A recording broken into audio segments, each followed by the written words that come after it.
দেখেন, গণমাধ্যমের স্বাধীনতায় এই সরকার সবচেয়ে উদারতার পরিচয় দিচ্ছে নিকট অতীত সময়ের মধ্যে। আপনারা দেখেছেন যে শুধুমাত্র বঙ্গবন্ধুর 15ই আগস্টে কালো ব্যাজ না লাগানোর জন্য বা তাকে স্মরণ করানোর জন্য শিক্ষককেও কিন্তু কারাগারে যেতে হয়েছে।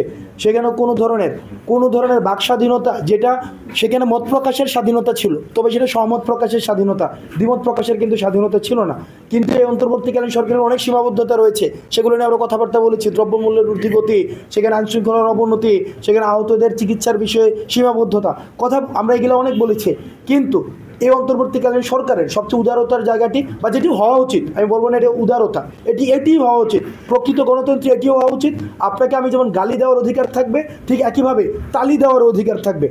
এই জায়গাটি এটি সরকারের চাপিয়ে দেওয়া, বা সরকার বা আমরা বৈষম্যবিরোধী ছাত্র আন্দোলন বা বিভিন্ন রাজনৈতিক সংগঠন তাদেরকে যতটা না বুঝিয়ে দেওয়া, তখন সেটা হয়ে যাবে কি আমরা সাংবাদিকতা শেখাচ্ছি বা আমরা সাংবাদিকতাকে লুকেট করে দিচ্ছি। বিষয়টা এমন না, বরং সাংবাদিকতার পেশাদারিত্বের জায়গা থেকে তাদেরই এই উপলব্ধি বুঝতে আসা উচিত যে একটি সাংবাদিকতা বা সংবাদ মাধ্যম যেহেতু সমাজের প্রতিনিধিত্ব করে, রাষ্ট্রের প্রতিনিধিত্ব করে, সুতরাং তাদের বোঝা উচিত যে শুধুমাত্র ফ্যাক্টকে যেন তারা তুলে ধরে, কোনো ব্যক্তি বা কোনো দলের যেন পারপাস তারা যেন সার্ভ না করে।